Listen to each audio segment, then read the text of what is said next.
A little girl sits on the floor, huddled over a few boxes. She thinks her life is about to end from starvation. She looks at her hand and thinks she still doesn't know what it is. One day, a crowd of slum children were beaten to death. The girl recalls how the offenders called her a hungry woman and asked how she only dared to steal their bread. The protagonist thought it was the end. Her eyes were blurred, but on the threshold of her end, the girl came back to the memories of her past life. The last of them, a plane crash. She remembers her past body. The brunette's past body leaves. She asks where it's going and asks her to wait. The girl looks at her hands and sees that they are childish. There are many books circling around her. One of them has "End of Eternal Flame" written on the cover. An unfamiliar silhouette informs her that inside this novel is the world the girl read about before her death. She is destined to live a new life. When the protagonist opens the book, a bright light pours out, and the color of her hair changes to soft pink. That's how the girl's soul seeped into the pages of the great book. So everything happened, and so the little girl is now here, but she does not understand why, whether she got the role of an unfortunate beggar. But if you think about her appearance, you can realize that this body also has its own backstory. The pink-haired lady was kicked out of the house by a man who looked like her father, ordering the little girl to get out of his sight and calling her a vile, filthy brat. But the protagonist is completely unaware of the plot of this book. She hopes that this novel does not have a bad ending and everything will work out. The little girl smells a delicious smell. She realizes it is bread. She thinks that she made a mistake last time, but today no one can deprive her of bread.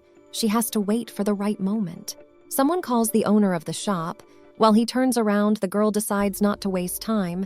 She quickly grabs one of the loaves and thinks how lucky she is. The little girl thinks that it was easy and she will eat everything herself and will not share it with anyone. But the plans of the little girl are ruined because the man noticed the disappearance. The main character tries to seem nice, but it doesn't work. Now she lies with a lump on her head and realizes she's been unlucky again. She wonders in her mind why her life is hell in this book. A girl reaches out to the protagonist and asks if she's okay. The babe doesn't realize who it is that makes up that the lady is beautiful. The stranger remembers a guy with the same pink hair and blue eyes and thinks, aren't these common traits? The babe thinks the lady is incredibly beautiful, like a heroine of a novel. The girl asks how old the little rascal is and if she wants to go with her, but the protagonist is silent. She is scared and thinks that. The beautiful lady claims that she is not a bad person and suggests the protagonist to look at her watch. The girl's name is Violetta Fitz. The little girl looking at the girl thinks she might be able to remember what the affair was all about. Suddenly, her stomach rumbles. The protagonist curls up on the ground and says how hungry she is and wants bread. Violetta, hearing this, says that their house is full of delicious food, and in addition to bread, there is meat and freshly baked cookies. But since the girl does not want to go, she will have to eat everything alone. The main character immediately claims that she will go, and you think that such a beautiful girl can't be a fishmonger. It's obvious. The little girl takes her savior's hand and thinks that she is no longer a wandering beggar. The protagonist joyfully goes to her new home and realizes that her new life will be a path strewn with beautiful flowers. When the little girl arrives at her new residence, the maid offers her a bath. The lady with the pink hair is a little frightened of her. The maid sees the bruises all over the girl's body and whispers to another maid to tell the mistress to call a healer. You can hear sounds of delight from the little girl. She thinks how huge and luxurious the bathtub is. It also has a lot of bubble bath. The maid notices the girl's reaction and offers to play with soap bubbles while bathing. And while the bath is not ready, they can have fun.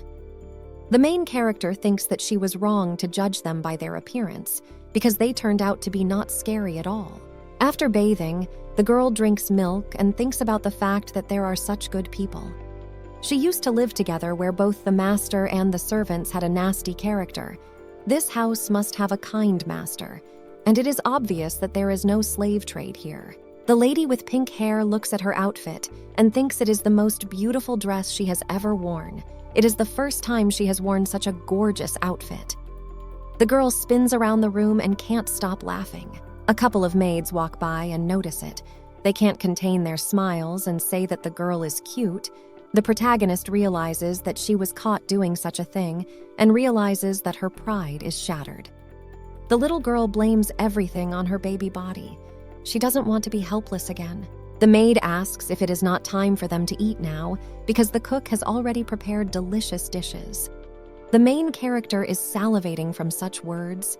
She is already imagining how she will eat them. The girl grabs the maid's hand and claims that she wants to eat, while she herself realizes that these childish habits are a terrible thing.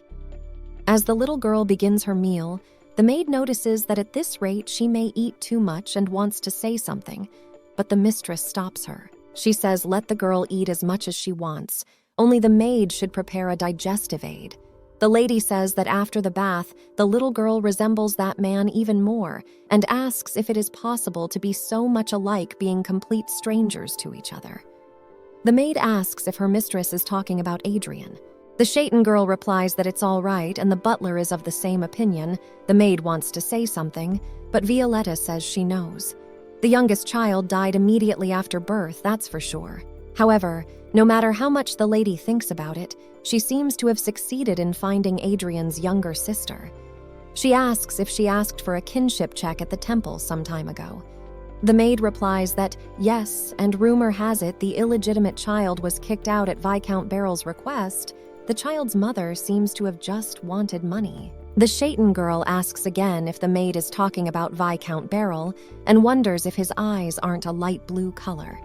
She asks if it isn't strange. The maid doesn't know what her mistress is talking about, but the note states that Sister Adriana is not dead. Violetta says that 6 years ago, around the same time Viscount may have had an illegitimate child, they don't know if it could have been switched, and they have no information if the deceased child had pink hair and blue eyes. The Shaitan woman orders her maid to find out about the woman who gave birth to Viscount Barrel's child and how much money she received. The maid obeys and adds that also the Earl and his wife are almost finished dealing with matters at the estate and will return to the mansion sometime next week. The brown-haired girl says that's a good thing and thinks she needs to look into this case thoroughly because she knows how hard it's been for Adrian's family. The protagonist is stuffed to the brim and immediately falls into a dream. The lady takes a hair from her head and thinks about how tomorrow she will take Adrian's hair and turn to the temple. After a good night's sleep, the little girl wakes up. And doesn't realize where she is. Violetta sits beside her bed and asks if the little girl is awake. She smilingly wishes the little girl good morning, and she remembers that yesterday she ate in the house of this girl. The main character asks with tears in her eyes if she has not become a slave. But the beautiful lady hears this and sways on the bed and cannot stop laughing. She, almost crying with laughter, says that's slave. It is illegal. The brown-haired girl hugs the little girl and tells her not to worry, for she had not thought of such a thing. She asks if the girl decided to cheer her up early in the morning. After that, she suggests to go slowly to pack. Without today, they will visit the house of her close friend Adrian Aston. The protagonist at first agrees with her savior, but then she realizes that she knows him. It seems to her that the hero had the same name in a novel, but that book had a bad ending. The little girl realizes that she has pink hair and lived in a slum. The protagonist can't believe she ended up as one of the characters in that novel. The girl thinks about her savior. She remembers how she really wanted to eat, but she was afraid that if she did something wrong and she would be beaten up again, then what would she do? But the beautiful shawl told her not to worry and said that all the food here is only for the little girl. The protagonist, looking at the lady, thinks she sees an angel, and yet meeting this girl can't be a dream.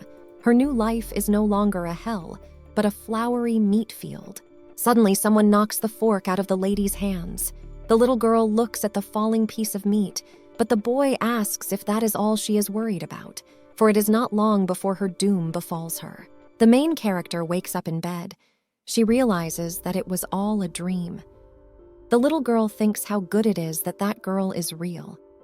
Anyway, it's night. Because of the baby's body, the girl only eats and sleeps all day long. This dream about death seemed strange to her. The protagonist laughs and asks if she is definitely in the novel, As expected, it is just her illusion. The little girl puts her hand on the bed, but notices that there is a teddy bear standing there. The girl pokes at him and thinks that this toy, for some reason, seems very familiar. Suddenly, the bear starts to move. The protagonist does not understand what is happening. The toy starts talking and states that he is happy to see the lady. In the dream, she held him in her arms, and the seal was broken. The little girl from the plan minds that in this novel, the heroine's magical powers are breaking the seals. She feels like she has definitely seen him before. She states with horror on her face that it can't be. The bag asks why it can't be. After all, he is a spirit with special powers, and this room. But the protagonist does not let the toy speak and throws it on the floor. Bear, already with a bump on his head, asks where the girl ran. After all, she awakened him. The little girl runs and screams that it was not her. Violetta, seeing the main character, asks what happened. The lady with pink hair hugs her savior. ATAs asks if the girl had a nightmare and says, "Oh, don't worry, everything will be fine." The little girl thinks that it cannot be, but in the embrace of the shade, she becomes so pleasant that the girl immediately falls asleep. She thinks that Violetta's hands are like magic. After that, Shaitan puts the main character to bed together with a plush toy. Shaitan that the girl was crying so hard and is completely different from the other children. She pokes her on the cheek and thinks what a lady with pink hair is cute and very similar to Adrian. A servant opens the door and informs his mistress that the results of the biological affinity test are in. The probability of blood relationship was 99.9%. The next day, the protagonist sat in a huge mansion, the owner of which was the duke of one of the richest families in the empire of Ferdin. The little girl did not understand why she was here at all, but Violetta claimed that she had nothing to be afraid of and offered to hug the teddy bear. The protagonist, looking at the plush toy, thought that maybe this teddy bear was not in that novel. The beautiful lady asks if the girl got along well with the toy yesterday and if she likes him. The little girl, with some awkwardness, answers that she liked it, but thinks that the Schotten girl has no idea what is going on inside her right now. Because if it is that affair, there is no way Violetta could have given her the teddy bear. She remembers her savior handing her a pink teddy bear and telling her it was a gift from her before the girl went home. In this novel, the protagonist never gave anyone a teddy bear. The butler opens the door and announces that the Duke and Duchess Aston have arrived. When the little girl hears that last name, she is a little alarmed. A couple walks in and asks Violetta if it's true. The mother looks tearfully at the lady with the pink hair. The brown-haired lady states that they may be totally confused right now, but their guesses are correct. She puts her hand on the little girl's head and claims that, according to the evidence from the temple, the girl and Adrian are related by blood. The protagonist doesn't understand what this is all about. The parents look at the document and realize it's true. The little girl asks in her mind if they want to say she was the Duke's daughter. The couple states that they have no reason to disbelieve Violetta, but they will still do a double check. The blonde man tells the butler to take a message to the temple. The protagonist claims it's some kind of mistake. But the lady with the pink hair faints. The little girl realizes they are 5 minutes away from chaos. The maid cries out to get a healer now, and the protagonist realizes she can't intervene. Suddenly, the protagonist hears some boy excitedly calling for his mom. The moment she saw his face, she was reminded of the novel The End of Eternal Flame, and Adrian Aston was the sidekick to the main character. Babe could no longer deny the reality of a novel with a crazy, bloody ending. To the girl comes the realization that she is now in an affair, and the protagonist of this story was Violetta Fitz. And the main character was the Crown Prince of the Empire, Zirkin Ferdin, and the Adrian Aston, who appeared before her eyes, would become the prince's assistant in the future. Violetta and Zirkin promised to marry each other when they were children. Because of his unrequited love for the protagonist, Adrian cuts off his own life with his own hands without ever finding out what the marriage was really hiding behind it. In the end, the characters die in the finale. The title of the novel implies that the moment the flames are extinguished, everyone will meet a bloody end. The protagonist knew from the beginning that this story had a horrible ending. She asks for at least everything to work itself out somehow. Usually, everyone is happy when they see their loved one in front of their eyes, but now her brother is more like a lost child, like a little angel. The little girl leans to the ground and asks in her thoughts why she is going through all this and why this affair can't have a happy ending. When they all sit down at the table, the protagonist can't unhook herself from her savior. His Excellency is informed that tea is served. The blonde notices that he poured too much tea into the mug and it's spilled out. The guy looks puzzled at the little girl. The brown-haired girl reports that the girl is just a little afraid of strangers, and the protagonist says in her mind that she'll never get off her back. The whole family looks at the little girl, and she realizes that this is just a monstrous burden, and they will soon drill a hole in the back of her head. The protagonist thought so much that she managed to get hungry. It's not at all like a flower field, and was it possible to torture a person with empty hopes like that? The girl looks at the Schotten woman and wonders what she should do now, because when the beautiful lady smiles like that, the heart of the main character whines even more. A servant approaches the Duke and informs him that representatives of the temple have arrived. The man hands the blonde a scroll and states that the percentage of bloodlines is 99.9%. He claims it's almost 100%. The lady with the pink hair realizes that this baby is truly theirs. The temple representative adds that if they have any more requests, they can reach out at any time. He realizes that Duke has donated so much money to the church. Violetta turns to him. She asks if he remembers her. The protagonist does not understand what the brown woman is up to.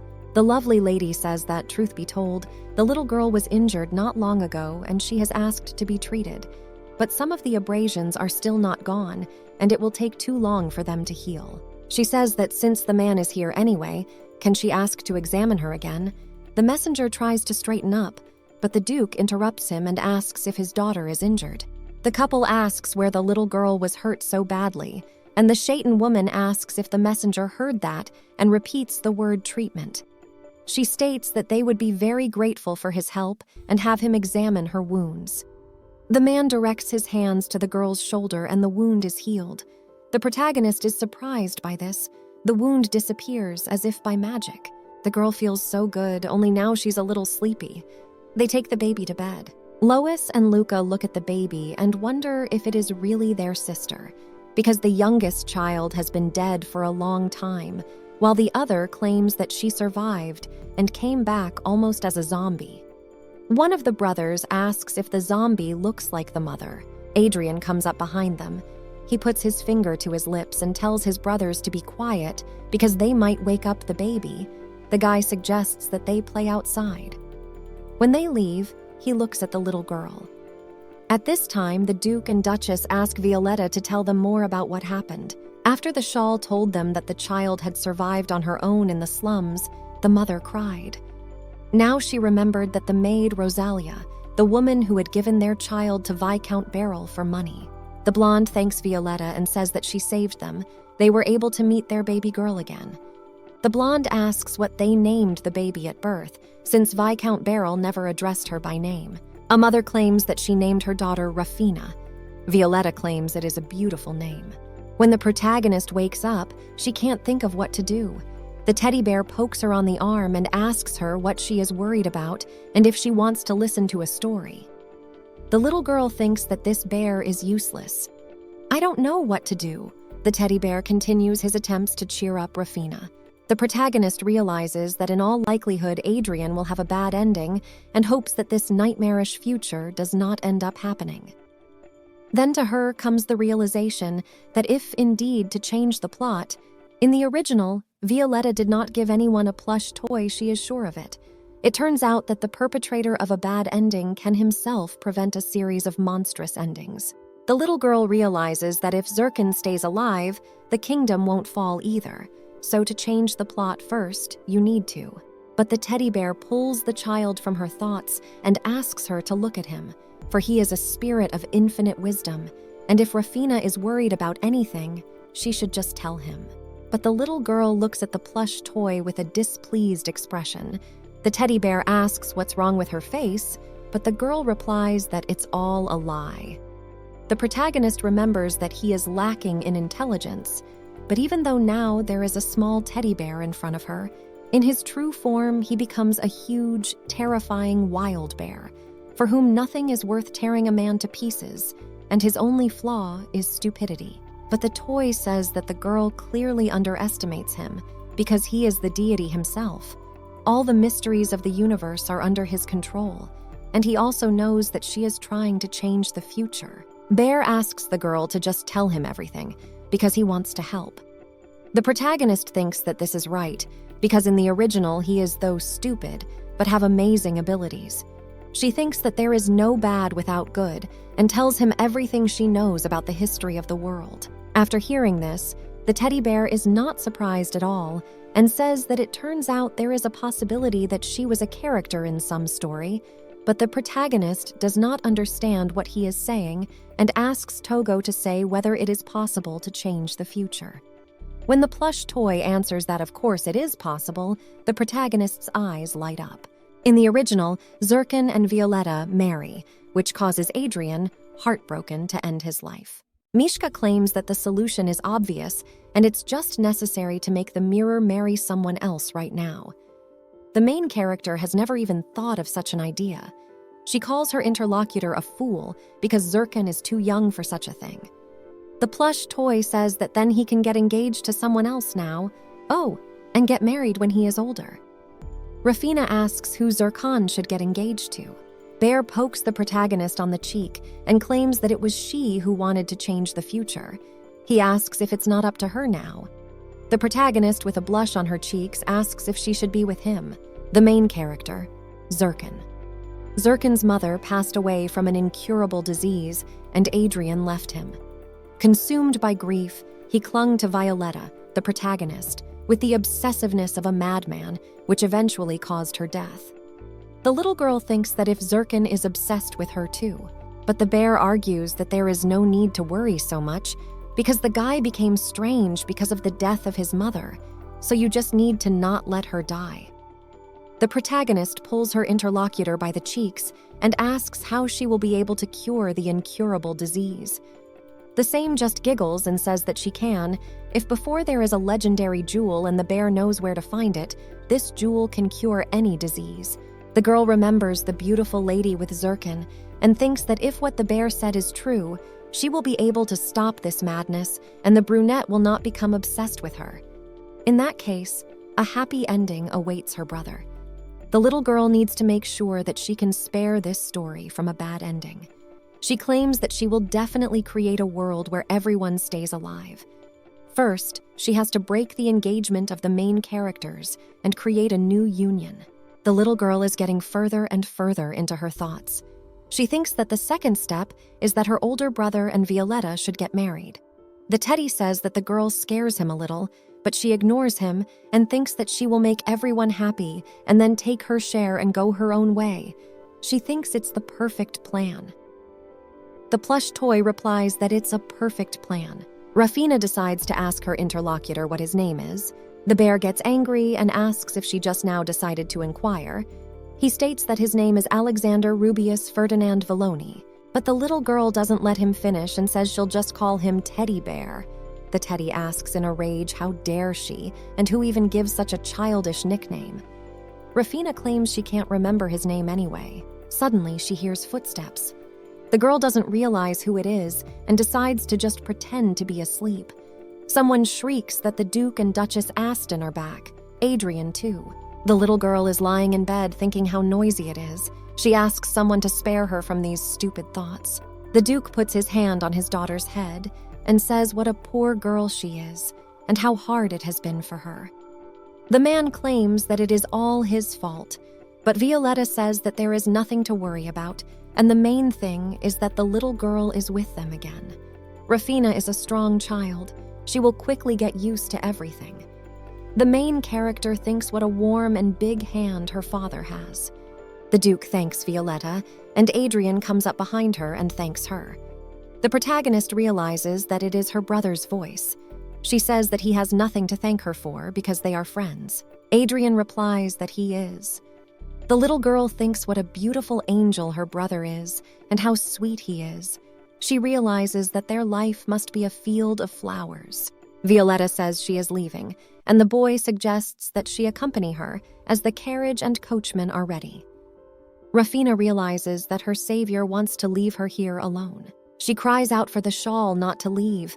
The Duke tries to calm his daughter, but the protagonist hits Togo on the arm and jumps into Violetta's arms. She asks the beautiful lady not to leave her. The protagonist realizes that she has definitely lost her mind, because how could she tear up like a little child? All in confusion, the girl thinks what a shame it is and tries to pull herself together. But in this childish body, she cannot control herself at all. She thinks that she has really lost her mind. After that, the whole family looks at the little girl, and she does not hesitate to eat the meat with her fork and hands. The girl thinks how delicious it is, and it's all meant for her alone. She says goodbye to her old self, who ate stale bread. The beautiful lady takes a piece of meat on her fork and gives it to Rafina. She tells her to take her time and enjoy it, and to chew it carefully. Her parents are watching, and the protagonist remembers that all her food used to be more like dog chowder, and is happy that she can eat to her heart's content. The Duchess tearfully says that their girl was so hungry. The Duke looks seriously and turns to the butler. He orders to find out how their daughter lived in the house of Viscount Beryl. A little later, when Rafina is taking a bath, Violetta shows her the kitty she made with foam. The little girl is shocked and thinks how talented the shawl is. In her mind, she wonders if it is because Violetta is the main character of this novel. She's even fun to take a bath with. The brown-haired woman wipes the little girl's hair. She asks to listen to her carefully, for Rafina will now live in this house with everyone. The beautiful lady states that these people are now the girl's family. The little girl remembers how in her past life, every day was a living hell for her. On her smashed smartphone came not cute messages from family or friends, but threats that involved money. The main character ran away from her family for money and ended up dying in a plane crash. Nothing changed in her new life. Those people brought her only misery. So she decided that she could never find a loving family again. But she remembers her brother speaking to her. He introduced himself and thanked the girl for coming back. Now her family members treat Rafina with affection. She wonders if she can afford to enjoy this happiness. First, she needs to prevent Adrian's end. Lying in an embrace with her mother, and remembers how in her past life her mom died early, and she almost doesn't remember her. Now the protagonist understands how warm a mother's embrace feels. She could not even think that she would ever really have a real family. The little girl is happy that she can also call someone mom. Mishka claims that if the girl calls the Duchess that, she will be very happy. The protagonist asks the bear if he is awake, but he shrieks that the girl should not call him Alexander. The Duchess moves a little in her sleep, and the baby is frightened. The mother, through her sleep, hugs Rafina and calls her daughter.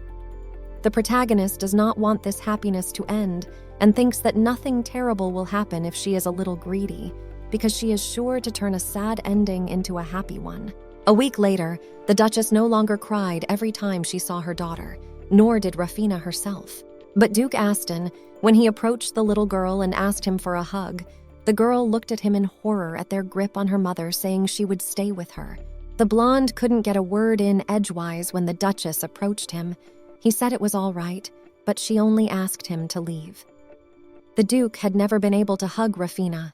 The main character was in Violetta's arms and thought that as long as she was with her, everything would be fine. The girl remembered her past father, who said that he welcomed her into his home only because he considered her his daughter, but she turned out to be a disgusting piece of garbage. The girl can't stop thinking about how the Viscount beat her and almost starts crying. She tries to stop acting like a child, but on the other hand, she is very scared. Adrian approaches his baby sister with a candy bar and offers her a snack. The little girl grabs the candy from her brother's hands. She says that Adrian and Violetta should eat with her too. They agree and suggest they go to the garden. At this time, the Duke realizes that the girl is very afraid of adult men. He already has a hunch that before arriving here, the girl has already been through a lot. He thinks what this fragile girl had to go through. Her arms and legs are so thin and bruised. The blonde, fiercely clenching his teeth, states that Beryl must prepare to answer for everything, because if he made his daughter suffer, the Duke will destroy him. Now the protagonist with Adrian and Violetta are sitting in the garden. The beautiful lady is handing the boy a cookie, and the little girl realizes that she is watching a scene from the movie and thinks how well they fit together. Bear agrees with his mistress and asks why Zircon suddenly needs to get married at all. The birth of the king's second son was a threat to Zircon's position as heir to the throne. Pressured by the crown's relatives on the royal council, marriage was the best way for Zircon to stay in power. He never had any trust in people, and only once decided to make an exception for a loved one. And that person was Violetta. There was no love between them, and the purpose of the marriage was to keep the throne. And in the end, it all led Violetta to realize her true feelings only after Adrian committed suicide. The protagonist tearfully asks what this terrible fate is. Babe asks her to stop and claims that if they get engaged as soon as possible, they won't even need to get married. The little girl says that's right, because no one will take the child's words about engagement seriously. But the bear informs that the girl herself is such, and she has to get a promise from Zircon to take her as a wife. When the question of marriage comes up, he will immediately remember about her. It's called a verbal contract. The protagonist lets the toy go and says that if you think about it that way, her interlocutor is not so stupid. The bear, asking whether the girl thought that he was only externally magnificent, and says that means that he managed to hide his most outstanding virtues. Adrian calls out to his little sister and holds out a piece of brownie to her. The protagonist realizes that he is now going to spoon feed her and thinks he will eat the whole thing. But the twins come in and ask if their little sister's mouth is too wide open for such a small piece. They ask their brother to feed them too. The little girl chases them away in her mind and claims they aren't supposed to have such a thing. Rafina says that Adrian will feed her first. The guy asks what the babe wants to eat with the first one. She, swallowing drool, says she wants to eat everything, and she did. The Duchess looks at her daughter, a tear rolling from her eyes. Her beautiful little girl has been through so much, and now she wishes that the little girl's days will be filled with only happy moments. After a meal in the garden, the Schotten girl says goodbye to the girl's parents. They offer her to stay a little longer, but the lady says that she is already indebted to them. Maybe they need to give time to the family because it will be best for Rafina.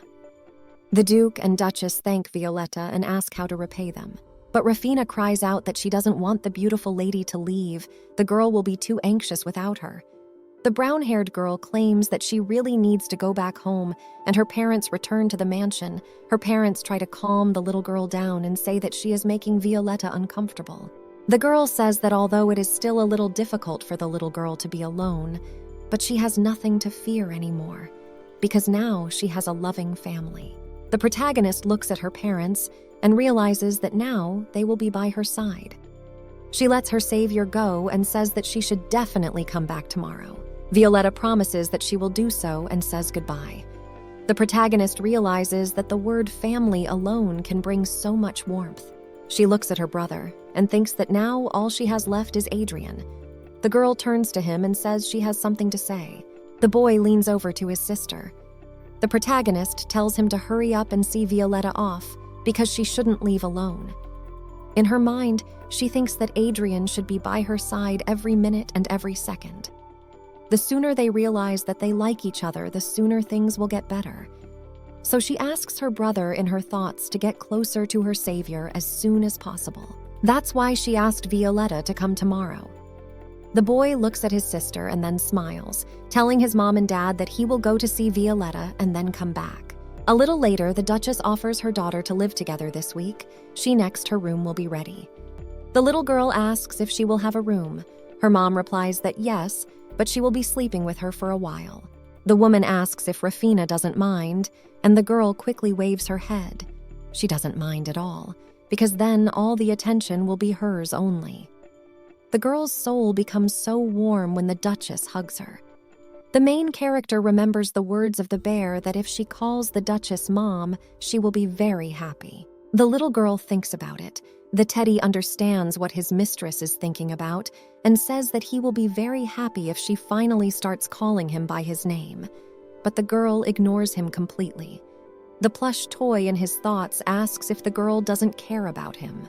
The protagonist keeps hugging her mother and ignoring the teddy bear, while he claims that if she continues to act like this, he won't talk to her anymore. Suddenly, someone knocks on the door. The little girl is frightened, but it is her brother. He asks if they can play with Rafina before bedtime. The Duchess gives her permission. Adrian hides something behind his back and greets the protagonist. The little girl already thought that it was Daddy who came in. The bear starts teasing her and saying that she was scared like a child. But the girl asks if adults can't be scared. The older brother turns to his sister and gives her a rattle. The protagonist thanks him, but realizes that this toy is usually played with by newborn children. She asks herself if she thinks she is 1 year old. The twins come up to Rafina and ask her if she wants to play with dolls or read stories. The little girl thinks how hard it is to play with little children. She decides to ask about Violetta. Adrian says he saw her off safely and returned. He also asks if Rafina likes her. The protagonist says that she does, but adds that her brother likes her best of all. In the story, he has loved her since he was a child. It's so touching. The hero left this world before he could even open his heart, but it doesn't matter at all, because Rafina is going to lead everyone to a happy ending. The girl says that Violetta is gentle, always smells nice, has an affectionate voice and warm hands. It would be nice if she lived with them. Adrian asks if she really thinks so, and if so, then they can invite her to visit tomorrow during their walk. Rafina realizes that Adrian is now 10 years old, and he just doesn't understand. Then she decides to speak directly and tells him that she wants Violetta and her brother to get married. The guy blushes at such words. The protagonist realizes that she hit the bullseye and begins to poke fun at the loving couple. But her brother asks if Mom heard that because Rafina called him brother, and the Duchess says she did, and it's unbelievable. The protagonist asks in her mind if it matters now, but Adrian repeats the word brother and says that Rafina is right, and he is her brother. The protagonist realizes that he only hears what he wants to hear. Rafina's mom and brother hug her, and the teddy bear looks at it all and claims it's a complete failure. The little girl, however, asks if things are going to be a little more complicated than she thought. Now the girl sits at the table and realizes that in the end, the love operation has failed. Undoubtedly, it's all down to the fact that Adrian is still too young. Then the protagonist realizes it's time to move on to the backup plan, seducing Zirkin. She and Adrian are childhood friends, so it's a good place to start. The little girl calls for her brother and he responds. The twins say that only they can call him brother and asks how he is not ashamed. The girl keeps talking and asks when Violetta is coming. She needs to take the initiative. When the puckish girl arrives, Rafina runs to her to say hello. She jumps on her savior and calls out her name. Violetta asks if the girl missed her too much. The protagonist replies that she did, and I think that as expected, the shade came without Zirkin. Adrian thanks the lovely lady for her concern, but she asks if she hasn't already said that they shouldn't apologize to each other and suggests that they all have tea together in the garden. But the little girl replies that she and Violetta will be alone. She thinks that if Zirkin has not come, then she will come herself. The girl in her thoughts asks her brother not to make such an expression, but he keeps asking why and whether he did something wrong. Rafina looks at her savior and thinks it's all for their happiness. She asks if Violetta and her brother are friends. She says they are best friends. The little girl asks if the beautiful lady is friends with anyone else. The beautiful lady claims that of course she has a good friend named Zirkin. He is the crown prince of this kingdom. The protagonist pretends to be surprised by this and asks if she can tell about him. The brown-haired girl says that Zirkin is incredibly popular. She doesn't want to admit it, but he is indeed very handsome. The little girl asks if he is more handsome than Adrian. In response, she hears that they are about equal in beauty. Violetta asks why the girl is so interested in him. The protagonist claims that he is also a friend of her savior. The beautiful lady with a smile on her face asks if Rafina wants to know more about her and claims that it is very nice. The little girl says that is exactly what it is, and she wants to meet all of Violetta's friends because she is very nice. Shatenka is very touched by the girl's words. She hugs her and claims that she will definitely come tomorrow. Zirkin she will also bring with her. The protagonist thinks that it was a simple thing to do, and the bear claims that she has amazing acting skills. Rafina tells the beautiful lady to make sure to come along with her friend. She realizes that she is about to see Zirkin, the obsessed protagonist who turned the ending in the story into a tragedy. Now she will take the situation into her own hands, will make everyone happy. The Duke's servant reports that the papers on the table are secret documents belonging to Viscount Beryl, and they contain all the information, including the data on the lady's birth. The servant asks what the orders will be. This guy's name is Hadin. He is Duke Eston's personal secretary and butler. The blonde man is sitting at his desk. He's clutching those papers and wondering what he should do. The butler states that if his master gives him an order, he will take it up immediately and asks if it is worth the involvement of the Black Mask Squad. The Black Masks are a secret organization of the underworld, able to get rid of a person without a trace. They are elite units under the command of Duke Eston. Blondie remembers his daughter, and once he thinks about what those bastards did to his daughter, he realizes he can't just let it go. He orders the secretary to start by looking into blocking their income and claims that all the members of that family who dared to treat his daughter in such a manner are pathetic trash. The Duke orders the butler to make them regret their own birth. The servant obeys and realizes that as long as the Black Masks are in Duke Aston's hands, the moment when Viscount Beryl will pay for the sins he has committed with his own life is only a matter of time. The blonde man remembers the blazing mansion, his wife's heart-wrenching cries, and the no longer living baby in her arms. The man thinks it was his fault. He has carried the burden of the mistake he made all his life. The Duke can't hold back the tears.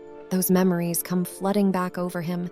He wonders what it is, if not a miracle. At breakfast, the whole family sits at the table. The father proposes to start the meal, as everyone is already gathered. The protagonist notices that he has tearful eyes, and in her thoughts compares her dad to a carapace. One of the twins tells the other to look at Daddy's face. Lois claims to have seen it and asks his brother not to yell, but the latter only adds that the Duke looks like a carp. After these words, the little girl can't help herself and laughs. The baby realizes it's a bit rude.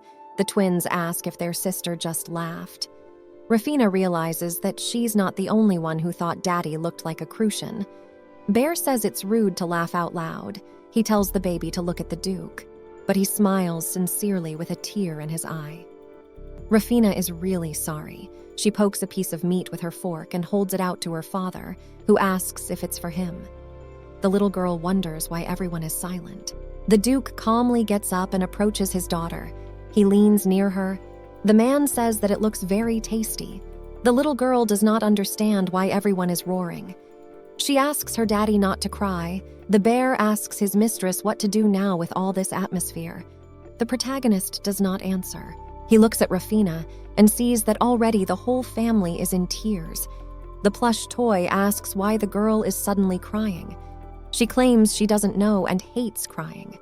The little girl thinks that in this house, tears constantly flow by themselves.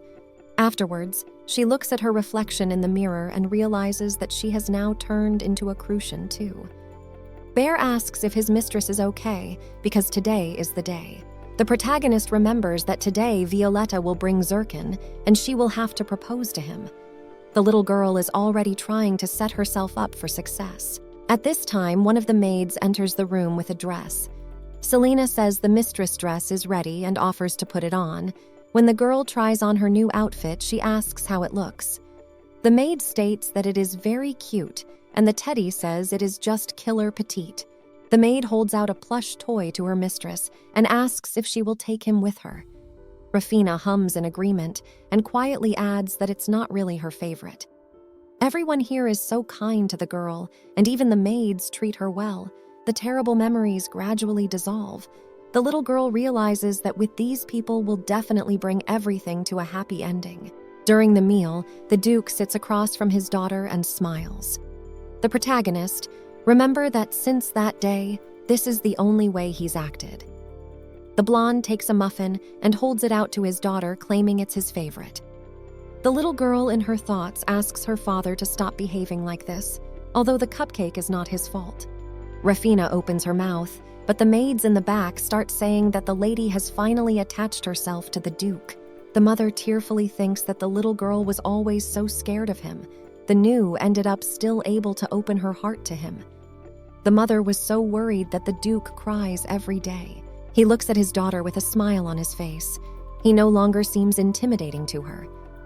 The protagonist thinks that there really is a blood bond between them and seems to have a love budding in her soul. She decides that she should definitely try and keep this well-being alive. Two brothers come up behind her and ask her if she wants to play hide and seek. They say that Adrian will drive and it will be fun. Rafina thinks about this suggestion and in her mind asks if the kids think she is that childish. She states with some excitement that the driver counts to 100 and thinks she will only play for a little while. Adrian asks his little sister not to go far away because it's dangerous. The young lady runs and thinks it's those childish instincts again. It seemed to her that with the appearance of good food in her life, all problems were solved, but the girl constantly continues to behave like a child. But still, this game seems so exciting to her, and she thinks where she can hide. Bear points to the corner and suggests their mistress hide around the corner. The little girl thinks that's a good idea. But when she runs in there, she sees a strange man. The protagonist is very frightened and cries out that it is a monster. The guy asks his mistress not to worry. He asks to be allowed to introduce himself and claims his name is Randall. He is Rafina's personal knight. The guy was given orders to follow his mistress during the game. The girl think galloping moment he follows her. She clutches her teddy bear and states that she must hide, for they are playing hide and seek. The knight thinks for a moment and states with a smile that it is very dangerous outside and the little girl had better hide in her room.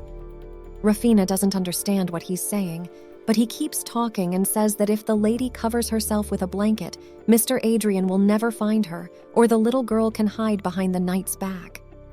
That was the last straw. The protagonist calls Randall by name and asks if he's ever played hide and seek. The little girl pushes the knight and claims she'll go alone, and he is left to sit on the grass by himself in bewilderment. The little girl runs with all her legs and thinks that the servant is quite a fool because hide and seek is not an ordinary amusement. Hide and seek is war. Bear turns to his mistress and tells her to be careful and look ahead. Looked up the girl Letty black hair, she crashes into something. When a guy approaches the protagonist and asks if she's in one piece, the girl immediately thinks of the novel The End of Eternal Flame. In the end, she is confronted with the main reason why this world will be in chaos. A man with hair as dark as darkness and eyes as scarlet as blood. It is undoubtedly him, the protagonist of the novel The End of Eternal Flame, that will become possessed in the future. Zirkin Ferdin. Babe recalls his proposal of marriage. She looks at the brunette and thinks that he is incredibly handsome. Rafina wonders what he will be like when he grows up, of course. Adrian is the best, but... Violetta peeks out from behind the guy and interrupts the main character's thoughts. She asks how it happened and if the baby is okay. Rafina grasps the beautiful lady, and the latter introduces her friend with a smile. Zirkin looks at the girl and asks if she is Adrian's little sister. The protagonist is a bit confused. She doesn't know what to say to him now. Mishka suggests that she should quickly tell him how she wants to marry the guy. He claims that the sooner the better and the girl should not hesitate, but just say it confidently. Rafina grabs him by the sleeve and with determination asks him to marry her. She does not understand why the crown prince is silent and thinks she has done something wrong. The little girl looks at Zirkin's face with a look of horror on her face, wondering if it's a rejection. But she doesn't lose heart and thinks that it doesn't matter, because she has 2 more years before the main character goes to the academy, and she just has to make a verbal contract with him until then, and until then she has to try her best. Rafina says with a smile on her face that Zirkin has agreed. She decides to use her unrivaled persuasion skills. The lovely lady hugs Rafina and says how cute she is. Violetta says the little girl fell in love with Zirkin at first sight. The brown-haired girl says she thought she would be the only one in the girl's eyes. She asks if she should start being jealous already and if Rafina wants to marry her. The savior claps her hands and says it's just a joke. But the protagonist thinks of her as a beautiful angel, and if it were possible, she would spend her whole life with her. But Violetta must belong to her brother. The little girl knows exactly who the shocky girl will fall in love with. In addition, Adrian's feelings for her are too deep. Violetta did not even realize that he ended his life all alone. The protagonist shakes her head. She realizes that she must prevent a tragic ending and achieve a happy ending. Rafina grabs the crown prince's hand and says that Violetta is also very nice, but she will marry Zirkin. The boy doesn't know what to reply, but the little girl only squeezes his hand tighter. Suddenly, the brown-haired man starts laughing as he looks at the protagonist. She thinks he is insanely handsome, but then realizes that since the guy hasn't said a word of rejection, her plan has succeeded and she's finally quite figured it out. Someone calls out to Rafina. It's the older brother. He watches as his sister holds Zirkin's hand and throws the bread on the floor. The boy comes between Rafina and the crown prince. Adrian apologizes, for apparently there has been some misunderstanding and his little sister has made a mistake. The protagonist wonders if she is hallucinating because her beautiful brother with the purest soul, the assistant to the protagonist, he simply cannot have such a frightening expression on his face. Adrian turns to Randall and he takes the baby girl in his arms. Rafina tries to push him away with her elbow, but the guy just tells his mistress that it's dangerous. The protagonist wondered how her brother found her, but it turns out it's all Rendell's fault. The knight apologizes, but he can't let his mistress go. Zirkin asks Adrian if he has heard that Rafina wants to marry him. The boy replies that it's just a child's empty words because she has only just turned 6 and you can't believe anything a child says. Violetta watches the two and realizes that the atmosphere is heating up, and Zirkin is just joking after all. It's the first time she's seen Adrian react so strongly. She walks up to the guy and asks if anyone here is pissed. He blushes a little, and the girl says that when it comes to his sister, Adrian immediately turns to ice. Zirkin agrees and says that the look on his older brother's face even frightened him. He asks if Adrian is that worried. Violetta says he is. Even though Rafina is young, she is still a lady. She asks what Adrian was thinking, but he shrieks in embarrassment to stop bullying. When the parents hear that their daughter wants to get married, the Duke leans to the floor in despair.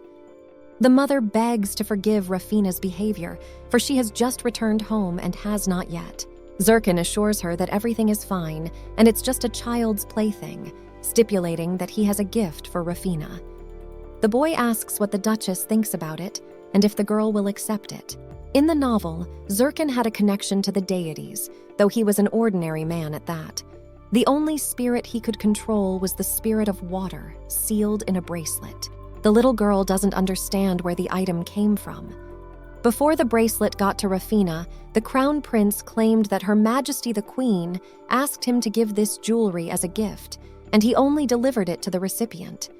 The protagonist doesn't even understand why she has it at all. If you think about it, everything is very strange.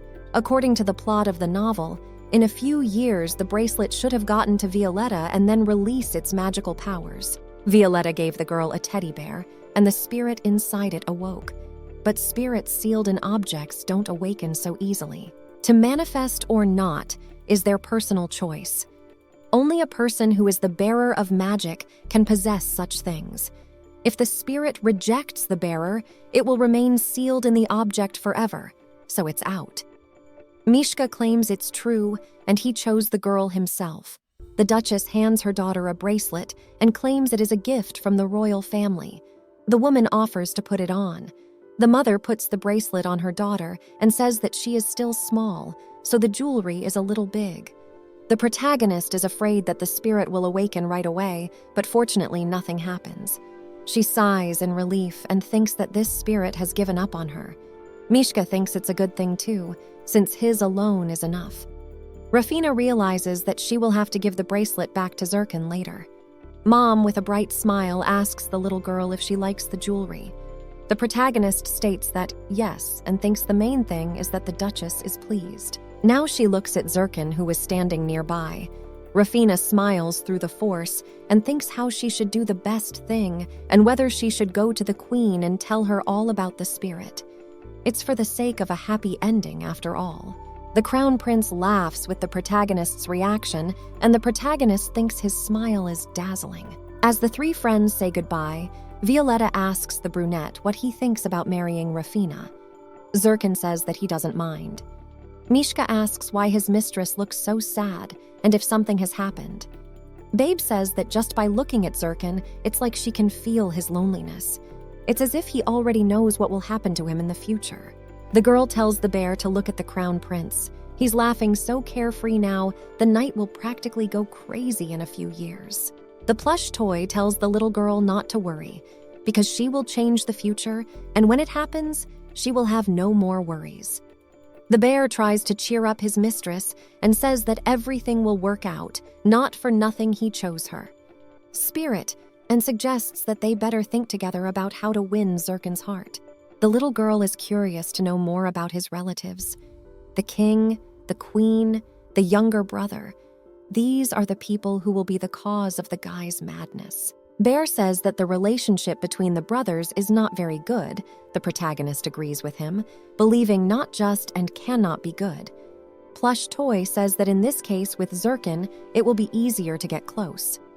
Baby doesn't know what he's talking about, but the teddy asks if she remembers Adrian acting like a fool because of her, and argues that they need to do the same with the crown prince.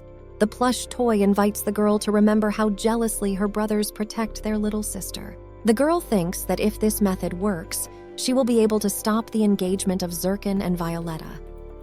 The main question is what to do to win Zirkin's heart. But Bear tells her not to worry, because he has one win-win option in mind. The protagonist is able to muster all her willpower and come to the library, but she doesn't see the crown prince anywhere. And the rumors said he went there, and Rundle is hanging on her tail, asking if he's taking the lady in his arms. There's a breeze blowing on the baby. She sees Zirkin sitting in the window with a book. The guy notices that someone has come. He greets Rafina. The girl realizes that this is her chance and needs to start a conversation. Just like Ruby the teddy bear said, she just needs to do what Violetta did. The crown prince wonders if the girl wanted to say something to him, but that one is fixated on only one task, to do the same as the beautiful lady. She is always strong and hugged her fondly, so the little girl reaches out her hands to the mirror. She remembers the words of her savior. She said that Rafina would eat a lot and grow big. A hug from the shade girl would bring calmness, so the little girl asked the girl to hug her more often from now on. Violetta always did so. Well, and the protagonist cannot understand what kind of facial expression the crown prince has now. She is still pulling her arms and thinks they will fall off soon. In her thoughts, she asks His Highness to hug her. The mirror comes to the realization that the girl wants one. He asks if she wants to be hugged, states with a smile on her face that yes, and is happy that he finally understands. The boys put their book aside. He takes the baby in his arms without a word and asks if he is doing the right thing. The protagonist realizes that this is the first time he is holding the baby. She thought he would throw her out with one left, saying, "How can you treat the prince of your own country with such disrespect?" Bear peeks out from behind the young lady's back and says that when Zirkin freezes like that, she should do what she did to Violet. Rafina doesn't understand why the crown prince is up in arms and thinks this is her chance. She asks the boy to come tomorrow too. The little girl wants him to play with her tomorrow. Zirkin turns away and says that if his schedule is okay that day, he'll come over. The protagonist notices that he has now averted his gaze. She turns his face to hers and tells him to come, because she wants to get closer to him. The guy with a slight blush replies that he will come, but they think why he agreed, because he wanted to refuse, but the words came out by themselves. He always turns down his half-brother without the slightest hesitation. Honestly, their relationship is just awful for this girl. Rafina claims that she will definitely marry him. He wonders if the younger sisters have some special ability to manipulate people. His Highness thinks he is. Now he understands Adrian. The guy leans over to the little girl and asks why she wants to marry him so badly. The protagonist at his thoughts replies that it's all for a happy ending, but she can't tell him that. So she asks if he wants to marry her. Zirkin can't stop laughing. The main character thinks he's the one off her, and her pride is shattered. Mishka argues that she has to stay strong even when the going gets tough. Rafina realizes that she will need to propose to him every time they meet. There is a loud pop from behind, and it turns out to be Adrian's book falling out of his hands. The brother asks the little girl why she's talking like that. Zirkin leans over to Rafina and asks if she would like to marry him. He asks Adrian what he should do and if his sister is going to be the crown prince's wife. Violetta is already crying with laughter, she says to look at Adrian's face, and he almost faints and asks why his sister is doing this to him. The protagonist does not understand how she should react. She turns to His Highness, grabs him by the little finger and asks him to be sure to come tomorrow. The crown prince says he will. The little girl thanks him and kisses his hand. After all, touching is the best way to get close, so she will definitely make a good impression. Adrian is shocked by such actions. The girl apologizes to him in her mind, but she has no other choice. Zirkin's face is flushed. Rafina Zhenya is doing this for the greater good, because as long as she sticks to the plan, everything will be okay. But actually, it's not okay at all. The bracelet turns to the girl and calls her mistress. He claims that he has been waiting for this for so many years and has awakened thanks to mistress. But the protagonist and the teddy bear start smothering him with a pillow. The little girl tells him not to wake up and to come back, and the teddy bear claims that this spirit is crazy. Ornament says it's some familiar voice, and the bear asks if it's him. Orphan is a water spirit. In the original novel, Zirkin hated him. Though normally Orphan is very kind and sweet, he has a dark side. Bracelet starts listing all the possible mats and frantically fidgets in place. Babe notices that he swears so much, and compared to him, Zirkin is just a pure angel. Mishka says that Orphan is crazy, and Rafina shouldn't listen to it. Bracelet tells his mistress to throw the hell out of that ugly teddy bear. Ruby claims that he is much stronger and more reliable than this rogue. The main character is fed up with all of this and orders them to shut up quickly because they are too loud. She puts a necklace around the teddy bear's neck and thinks that she has enough to worry about without them. The girl is so sleepy. She goes to bed with her mom and dad and thinks that after all, the morning is wiser in the evening. Living in the body of a 6-year-old is so hard. In the morning, the maid Selena comes to the protagonist's room.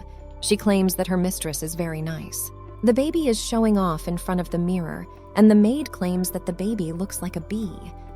The protagonist thinks Selena has a slightly strange view of the world, but the dress is really pretty, but the look is lifeless, even though she seems to have had a good night's sleep. She was awakened by a strange force, and the young lady realized that last night was not a dream after all, even though she would have been very glad if she had just dreamed it all. Mishka states that unfortunately, they are in harsh reality. Bracelet turns to his mistress, their protagonist cries out. The maid notices this and asks what happened. The little girl realizes that she screamed too loudly and says that nothing happened, she was just talking to the teddy bear. The maid says with a smile that she understands. She thinks it's cute that her mistress is talking to her bear. Selena says that if the young ladies need anything, she should call her. The little girl says she will, and then turns to Orphan with anger and claims that she is not his mistress, for his master is Zirkin. The girl asks the necklace to stop, but the spirit with puppy dog eyes says that his choice has already fallen to his mistress after all and claims that he will behave himself. He asks Rafina not to send him away. Mishka suggests just breaking that bracelet, but Orphan angrily calls the plush toy a freak. The young lady orders the two of them to stop arguing. She sits down on the couch and sighs. This bracelet can't be broken that easily anyway. Besides, it's a gift from the queen and can't be thrown away. The little girl sighs and then brings the bracelet up to her face and tells the man to be as quiet as possible. Orphan obeys his mistress and says he understands. Someone comes up from behind and says the little girl seems to be having a very interesting conversation. It's Selena. She has something she wants to say. The little girl asks what she wants to say, but her thoughts are filled with the fact that she is at such an advanced age and is talking to a teddy bear. Rafina doesn't understand what she should do, because it is such a shame. The maid claims to have prepared a small gift. The protagonist, hearing this, becomes a little animated and wonders what kind of gift it is. The maid pulls out a ribbon from behind her back and offers to tie it on the teddy bear. A few minutes later, the teddy bear is already hanging like a backpack. The maid asks if the lady liked it, because now she and the teddy bear can be together all the time. The young lady asks if Ruby likes it, and Ruby says it's not bad at all. The little girl thinks it's quite comfortable, however, she definitely looks like a toddler in this form. Silena states that Mistress looks like a bee, and it is very cute. When the protagonist meets her brother outside, he says that the weather is very lovely today and asks if his sister wants to go for a walk. He compliments the little girl and says that she is like a little bee. The young lady realizes that Adrian also said that she looks like a bee, but she tries to calm down because only 2 people thought so. The parents are away on business, and the twins now have a class with the teacher coming out. Today, they will be alone with Adrian all day. The little girl thinks that's fine, since she was going to wait for Zirkin anyway. Who knows if she'll be able to talk to her brother about Violetta? But her brother is ahead of her. He asks if the girl likes Violetta. The protagonist says that she likes her very much. The guy repeats the words of his sister that the shade smells delicious, and she has a gentle and affectionate voice. The little girl claims that this is what she said. Adrian himself started talking about her, and the girl cannot miss such a chance. The young lady says it would be great if her savior lived with them. She wants Violetta to be part of their family. The boy says the crown prince's name. Rafina does not understand what he wants to say. Her brother asks if she has the same feelings for Zirkin. He asks why she fell in love with the crown prince so much after their first meeting.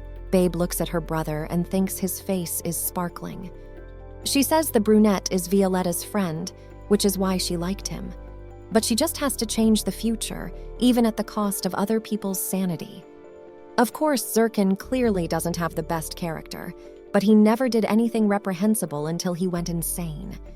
The protagonist thinks that one should take advantage of any opportunities that fall out. His brother leans over to Rafina and asks if it is necessary to talk about marriage right away, even if the young lady likes His Highness so much. Then Adrian wonders if his sister knows exactly what marriage is. The protagonist replies that of course she knows. For example, her mom and dad are married. The boy says that this is true, only the little girl should not forget that they are already adults, and she is only 6. The young lady claims she will then marry Zirkin as soon as she grows up, but her brother claims it's not that simple. The protagonist cries out that she's getting married. She realizes that Adrian has no idea what she is going through, because who would ever want to marry Zircana? She is trying for her brother. But he is now a little shocked by his sister's words. Rafina, however, goes on and calls Adrian a silly little child. She realizes that the well-being of the whole kingdom depends on it, and she must quite manage for the common good. The young lady grabs her brother by the shoulders and tells him that life is a complicated thing, and sometimes it throws up difficult tasks that must be solved. She asks him not to worry about anything, because she will protect her brother. Adrian doesn't know what she's talking about, but he's kind of uncomfortable. It seems to him that Rafina is better with Zirkin than with him.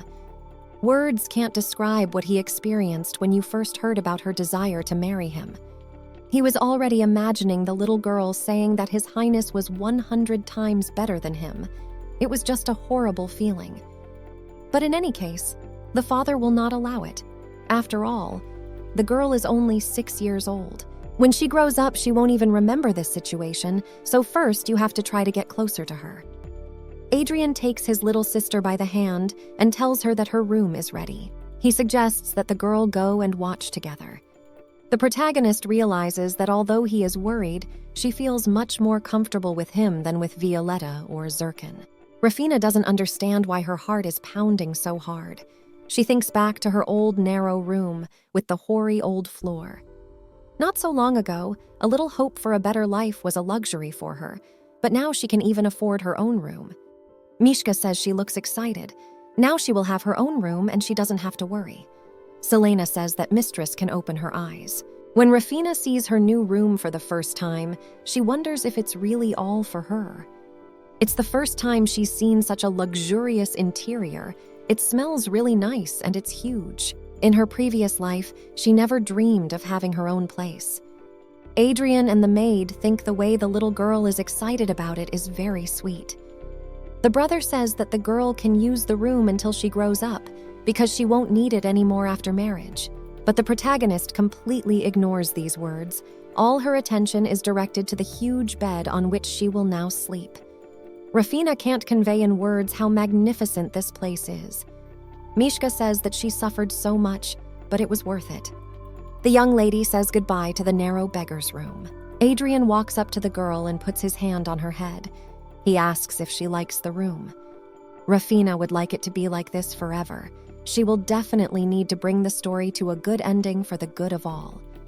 The little girl will protect her brother's happiness at all costs. The maid informs them that a friend of the master has arrived.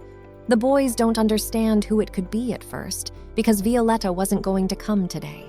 Adrian already guesses who it could be, but thinks that Zirkin is very busy and could not. The position of crown prince does not allow him to waste time.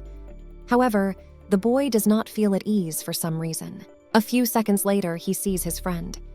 Adrian covers his sister with his body and asks why he is here and could not warn them about the visit. The protagonist sees that the brunette has arrived after all. She doesn't understand why her brother has such an expression on his face. Zirkin claims to have made a promise to Rafina to come today, but Adrian coldly asks what and to whom he promised. The crown prince notices that his friend has a menacing look on his face. The guy asks if he heard him. His Highness claims that he promised Rafina that he would definitely come. The older brother's face grows darker and darker. The protagonist turns to him and says that her hand hurts. Adrian looks and realizes that he squeezed the little girl's hand too hard. He begs his little sister to forgive him. The young lady thinks this is her chance. She runs to the crown prince, hugs him, and greets him. Afterward, she proposes marriage to him. The brunette catches a chuckle from this and claims it's a rather warm greeting. The guy turns to Adrian and asks him to forgive him. Then he turns to the protagonist and says that although he came, but he has a lot of things to do, so he can stay only for a while. Rafina agrees with a smile on her face. After all, Zirkin has kept his promise, so she can't complain. The little girl grabs His Highness by the sleeve and claims that this is her new room, and also asks him if he thinks it's luxurious and the bed is huge. Shaitan smiles at that and asks if she's sure she can sleep there alone. Shaitan smiles at that and asks if she's sure she can sleep there alone, but she says of course because she's an adult and she can't be frightened by such nonsense, and the bigger the room, the merrier. Honestly, Zirkin wishes he could stay here longer because Adrian's little sister is really nice. Watching the guy's brothers, he never had such a thought, though the crown prince thinks his half-brother is the worst anyway, and even Adrian would have a hard time with him. But Rafina is completely different. She's small, delicate, fragile. The brunette thinks her voice is so beautiful when she calls his name. He wonders if all little sisters are like that. Suddenly, he notices Adrian glaring at him and apologizes to him in thought. But the little girl herself asks to marry her at the first opportunity, and the crown prince is also in a tizzy. He notices that Rafina likes her new room. The protagonist, without even thinking about it, replies that she likes it very much, but then realizes that she is acting like a child again and tries to pull herself together. She asks when to expect Zirkin next time and when he will come to see her again. And the guy says that it is difficult for him to answer this question because he usually has no time for such things. So Violetta and Adrian always come to the capital themselves. Rafina remembers one important thing and asks herself why she didn't think of it before. She has to meet Zirkin's mother. So the girl says that next time she will come to the brunette herself. And in her mind, she realizes that Zirkin's mother must not die, and if she manages to solve this problem as soon as possible, then the main reason for his madness will disappear. The young lady says goodbye to her friend and thinks that everything is going according to plan. After the guest leaves, Rafina tells the teddy bear that today was a fruitful day because before leaving, Zirkin promised her to meet again. The teddy praises his mistress because proposing marriage is not easy. But Rafina realizes that another problem has arisen. Adrian sits across from her with a mug of tea and almost cries. Mishka says it must be hard for him when a friend tries to take his little sister away from him. The protagonist realizes the long-lost boyfriend's sister has just returned and all her attention goes to strangers. Rafina decides to cheer Adrian up. She thinks that there is no better weapon in the fight against sadness than something sweet, and takes a piece of cake on her fork. She holds it out to the boy and says that it's a cake for her favorite brother. But he says to stop and claims that Rafina loves Zirkin more than him. The main character is blinded by this reaction. She thinks that Adrian is still such a child, but does not understand why he behaves like an angel in such situations. The girl grabs her brother's hand and assures him that everything is completely wrong because she loves her brother more than anyone else. Adrian is very happy at his sister's words, and the little girl goes on and says that they will definitely get married by Zirkin and that her brother needs to get married to Violetta because she wants the beautiful lady to live with them.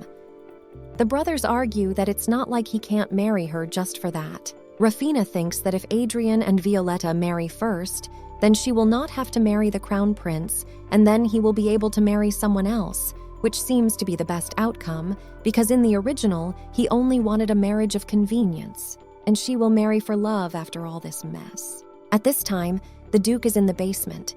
He asks if the man understands why he is here, but his interlocutor cries out that he didn't know and wasn't aware that it was the damned woman who switched the baby. Then the blonde man grabs him by his clothes and asks him how he dared to beat his child with his ugly hands and kick him with his feet. He shouts at the Viscount that though he was not aware of it, the thing was aware of the crime and knew whose daughter it was. Even if she wasn't the Duke's daughter, how could a defenseless child even be treated in such a manner? Blondin claims the Viscount's words sound like he would abuse his own child in the same way. The brunette says that's right, and he doesn't care if he tortures a child of his own or someone else's. He would have starved it or beaten it to death anyway. Plus, he didn't know it was the Duke's daughter. The blonde man kicks the Viscount out of his chair and pins his foot to the floor. The man says that he will not forgive such a thing, and when he gets out of there, he will immediately report to the knights and tell everyone that Duke Aston is the head of the Assassin's Guild. The blonde guy says that Beryl seems to be a bit out of touch and asks if he knows what the difference is between their guild and any other. The guy claims that they only do bad deeds, specifically nasty ones like him. The Duke reads out all of the Viscount's misdeeds, gambling and human trafficking among them. Blondie claims he's been booked as many as 5 times already, so Beryl better give up hope of surviving right away.